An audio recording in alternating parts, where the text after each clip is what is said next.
We are in the middle of some kind of crazy election battle, and the mainstream media will tell you Donald Trump has lost. Joe Biden is the president-elect. But of course, Donald Trump is filing a wave of lawsuits, and he just had a very serious victory the other day when a court ruled the Secretary of State in Pennsylvania did not have the legal authority to alter ID deadlines, while the victory itself only covers a small amount of votes. And the media will tell you it's no big deal. They're just disqualifying some votes. It's big news. This could open the door for a wave of more lawsuits or victories because there's potential precedent. Now, I'm not a lawyer, I'm not a judge, so I can't, maybe I'm wrong about this. But the general idea is if Trump wins here, arguing the Secretary of State of Pennsylvania did not have the authority to change the rules, the court order said the state legislature is the one who sets the rules. Theoretically, he could go after the Supreme Court ruling in Pennsylvania, which allowed a deadline extension. And it's just a path to more legal victories. Now, will it ultimately get him the election or flip Pennsylvania? Probably not. But hey, one step at a time. I got to tell you this. A lot of these arguments and these discussions that come from journalists are so misinformed and ill-informed. It is amazing how they walk right into this. You see, a journalist seems to have accidentally just argued on behalf of the Trump campaign, confirming that Trump's lawsuit citing Bush v. Gore and the 14th Amendment actually has merit. Now, let me first say, just because some journalist argued accidentally on behalf of Trump doesn't mean Trump's actually going to win. But if mainstream media journalists thinking they're against Trump because they don't know what Trump is suing based on, accidentally support him, sounds pretty good for Trump. Now, look, man, I don't know what's going to happen. Last night on the IRL podcast, we had a crazy night. Alex Jones and Michael Malice. And, Jones was saying Trump's going to pull it off. Michael Malice saying no way. And it's hard to know exactly what's going to happen. I got to admit, a lot of people are mad. They're like, Tim Pool is just passively accepting a Biden presidency. It's a machine, a gigantic one. And there is a war afoot. And it seems likely that the probabilities are a Joe Biden victory. Okay? He didn't win yet. Is it stupid that the media is calling him president-elect? Yes, but it is based on tradition. However, Trump didn't concede. Normally, we say, okay, this person's president-elect because the other person conceded.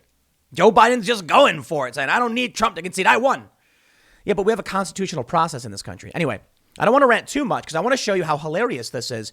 And I want to show you there's some big news here. Notably, 2 Michigan state senators ask for an election audit before results are certified. Quote, it is our responsibility as elected public servants to assure the people of Michigan of the process's integrity through complete transparency and the faithful investigation of any allegations of wrongdoing, fraud, or abuse, their letter says. Completely agree.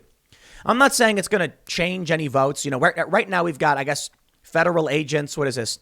Quote, there is no evidence that voting was compromised. DHS agencies overseeing election security say it was the most secure in American history. They're also saying, there's no evidence that vote tallies flipped or anything like that. These are just, processing glitches or whatever. Whatever. The point is, whether or not that's true doesn't change the fact that we need an audit. We definitely need an audit. We are still in the constitutional time period as the process moves along its normal route. And I think it was Van Jones who called it a glitch that Trump could potentially win through what's called a contingent election where delegations in the House vote. It's not a glitch. It's the literal process. What you're talking about is some made up tradition where the projected winner declares victory and the projected loser says, I concede, and then we just go with it and we don't wait for the process. If Trump wants to carry on his legal battles, the election's far from over. Now, the audit, good idea. What we're hearing, let me read you Kayleigh McEnany's tweet and I'll explain. She says, new affidavits filed in Pennsylvania, including texts and emails, show that voters in Democrat-leaning counties were notified to fix their mail-in ballots, whereas Republican-leaning ones were not. I will provide the newest affidavits and updates to Sean Hannity at 9 p.m. Eastern Time. Just below, we see the good old Jimmy Spencer. He was a vice president, athlete relations for the Spring Hill Co. Hey, Jimmy, how's it going? He's a verified Twitter user, and he says, it's over, Donald. The nonpartisan experts in declaring laws and policies just put you to rest. There is, quote, the November 3rd election was the most secure in American history. There was no evidence that any voting system deleted or lost votes, changed votes, or was in any way compromised. I love it when these blue checky, individuals and journalists don't actually know what Trump is doing. And maybe it's on purpose. Maybe it is on purpose that Trump says fraud, fraud. And then they all run and look for the fraud. They're dancing around, trying to figure out what Trump's talking about. Meanwhile, Trump's back over there and he's robbing the bank. He's not literally. I'm making a joke. The point is, let me show you the response to this tweet that makes me laugh oh so much. Grace Panetta. Oh no, Grace, what have you done? Senior politics reporter covering elections and voting at Business Insider has literally just agreed with the Trump campaign's actual legal argument. Oops.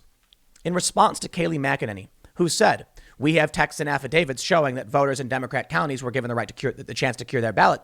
She says, yes, we've known this for months. It's because the legislature has not created a standard statewide cure process for mail ballots, leaving it up to the counties to decide to give voters a chance to cure their ballots. It's the legislature who is responsible for the system. No, Grace, what are you doing? You just basically agreed with everything Trump said. The legislature is responsible for the system. That means the Supreme Court of Pennsylvania had no right to extend the voting deadline. And that means that each county was doing something different. My friends, that's Trump's lawsuit in Pennsylvania, a violation of the 14th Amendment citing Bush v. Gore. And these people don't have Google. So they're like, it's totally normal. It's happening. Here's why. And you're like, wow, so you agree with the Trump campaign? Well, I wonder if the courts will agree as well. If it is not a disputed fact, if it is in fact a fact, sounds like Trump should be on track to win his lawsuit in Pennsylvania. Let me just stress. Grace Panetta, a journalist, she is for Business Insider, the senior politics reporter, said definitively, okay, and this is her statement. The legislature has not created a standard statewide cure process, leaving it up to the counties to decide to give voters a chance to cure their ballots. It's the legislature who is responsible for the system. If there is no process by which you can favor some individuals over others, my friends, it looks like we're entering very murky legal territory that may actually favor Donald Trump. Don't take it from me. Grace said it was true. My friends, I give you Bush v. Gore. Remember Bush v. Gore in 2000? I've got many people tweeting at me saying they're entirely different, Tim. They're not the same thing. Okay, check it out. In brief, the breakdown of the decision was this. And as we all know, George Bush ended up winning. 7 justices agreed that there was an equal protection clause violation in using different standards of determining a valid vote in different counties, causing an unequal evaluation of ballots in various respects. Heavens! Did you just say different counties were acting differently? They were giving people different standards on how to count their ballots? Oh, no. It doesn't matter if it's a Democrat county or a Republican county. Therein lies the very serious challenge. But I guess the question is, what do we do? Do we nullify some counties? I mean, look, the decision with Bush v. Gore stopped the recount and then it just went to Bush, right? I don't know exactly what we would do here. Do we throw out ballots? Do we nullify the results or do we freeze the certification process? I honestly have no idea. But while I'm not a legal expert or scholar, and I could just be some dumb guy on the internet like all these other people that I'm talking about, sure, fine, whatever. I'm just telling you what I think. Maybe if you're a lawyer or a judge or something and you're watching, you can comment below and let people know what the real deal is. But it sounds to me, if Donald Trump's lawyers, probably some of the best lawyers money could buy, have made the argument that, and there's multiple arguments citing Bush v. Gore that could nullify votes in Pennsylvania. If they made the argument that Bush v. Gore says you must treat the ballots equally, and Kayleigh McEnany was literally pointing out they have sworn affidavits proving that some counties were giving a benefit to some voters and others weren't. Well, therein lies the very serious problem. There was a different standard of determining a valid vote in different counties. Now, that right there may be interesting because I don't necessarily know if that's the case here, but I think I have an argument. But let's start with the premise now. First, if one county says we're going to text you or call you to let you know your ballot's invalid and you need to fix your address or something, if they don't do that somewhere else, is that a different standard in determining a valid vote? One could argue yes, because in one county they said that they didn't do it process, they didn't fill it out, it's invalid. And another county said, well, it's not invalid. They have a chance to fix it. Therein lies, different standards. You could also argue, no, the standard was the same. Was the address there? Was the address not there? Just because someone got a chance to cure it didn't change that fact. Maybe that's an argument, sure. And we'll see how this ultimately ends up playing out. But it sounds to me like the first one really does make the most sense, that you can't call people and have them fix their ballots and then others aren't allowed to do so. And if that's the case, then we should be allowed to have, what do we do? Do we go back and say, no, if they can, we can? We can now go and cure all these ballots? No, it sounds like they might actually win this and disqualify all of the ballots that have been cured. And if, I don't know what the number is, I don't think it's probably around 45,000. That's what Trump needs to flip the results in Pennsylvania. He could theoretically create a lawfare. It could freeze a certification process in Pennsylvania because you're going to have a bunch of legal challenges. And if they're not certified by, I think, December 8th, then they don't send electors and it's frozen. This is what I think. I think it was Van Jones referred to this as the glitch in the Constitution. Now, that's got me worried because that language is messed up. It's not a glitch. We have contingencies. It's on purpose. It's called the contingent election. I think that's what it's called. It makes sense.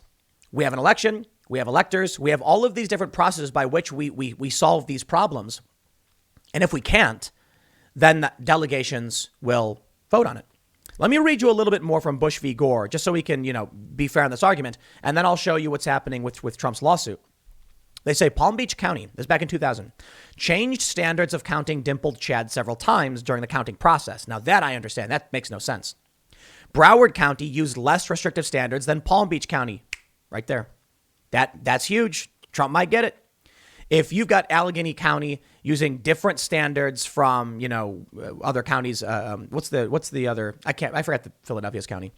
Well, then there you go. Less restrictive standards. There were some ballots, and this is where the actual argument might come in for 14th Amendment. There were some ballots that didn't have addresses on them, and people in Pennsylvania just scanned them anyway and counted them. That is a different standard for votes. So we got a big mess on our hands, man. If all of these things have happened and Trump has multiple paths, it sounds like even the journalists agree with the core argument he made. You can't have different tracks. Now let me tell you. You can have different standards. I think mass mail-in voting probably will. Look, it's never been done before. Universal mail-in voting, mass absentee, and all this stuff. It's never been done before. We have absentee ballots. They make sense. Okay, there's a reason why we do them. We make exceptions. But even that might end up getting thrown out in this because we don't have a Supreme Court ruling on how this works. One of the core arguments from the Trump campaign is that if you go in person, you've got security guards, you've got people around you, they look up your name, a lot of scrutiny, a lot of security, a substantially different process for universal mail-in voting. Now, this would predominantly affect places like Nevada, so we'll see how that plays out. But in Pennsylvania, we did have a large quantity of absentee ballots, like a massive amount, thus creating two different tracks with two different standards for what qualifies as a legitimate vote.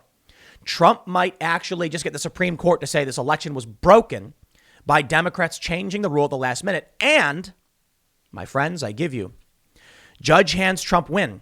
Rules PA official exceeded authority by changing election deadline. Decision could be appealed to the state Supreme Court. The woman, Secretary of State, didn't have the authority to change these rules. It's up to the state legislatures. And apparently, the Supreme Court ruled against, they changed the deadline. The long story short, if the legislator is supposed to be making the rules and they don't have the authority to do so, then it sounds like we have created two separate tracks with different standards, which would fly in the face of the Bush v. Gore ruling under the 14th Amendment. Just because there's a ruling, that doesn't mean make it absolute, but essentially. And then Trump might actually argue this. The Supreme Court might actually say two things. The elected officials in these different states had no authority, these specific individuals, to change the rules or to encourage a separate secondary track, which we find is in violation of the 14th Amendment. Thus, these states nullified. Listen, the likelihood in which this happens, I honestly have no idea. Trump is fighting, and it seems like a long shot. But every day, the media starts to say more and more about why it might actually happen. At first, the narrative after Saturday was Joe Biden won. It's all over. Everyone shut your mouths. And then Trump side were like, no, harumph. We refused to back down. And we saw Donald Trump file these lawsuits. Now the lawsuits are actually starting to push through. Trump says we're going to have some results by next week. We'll see. We actually still have quite a bit of time until the actual federal, until all the states need to be certified. I believe it's December 8th. I could be wrong. And then they choose the electors. And then on the 14th, the Electoral College votes. But Trump is going for a constitutional win. And as is his right. I don't exactly know how the Supreme Court will rule, but I tell you this. Doesn't it feel like the pieces are being lined up? I don't know what that means. Just because Trump places the dominoes doesn't mean when they fall, they'll fall properly. You ever see those big domino like murals they do where they'll flick it and then it, everything knocks over and it makes a big picture of like Batman or something? I've seen those things screw up and everyone's like, oh, because like it missed a hit or something. Trump is lining up these pieces. Amy Coney Barrett on the Supreme Court. She assisted Bush in Bush v. Gore. Brett Kavanaugh, same thing. Assisted Bush during Bush v. Gore. And we also have Roberts, Chief Justice Roberts. Now, a lot of people think Roberts is going to side with the left of the court, and he did already once, but we'll see. But I tell you this, perhaps the reason Donald Trump chose out of everyone he could have chosen for the Supreme Court, these two people, because they provided arguments which said there was an equal clause violation using different standards of determining a valid vote in different counties, causing an unequal evaluation of ballots in various respects. Sounds like the people that Donald Trump appointed to the Supreme Court, just two of them, not Gorsuch, would likely agree with the decision handed down as they argued on behalf of this. Let me put it this way. Kavanaugh and Amy Coney Barrett and Roberts helped George W. Bush push the argument that there was a 14th Amendment violation in Florida.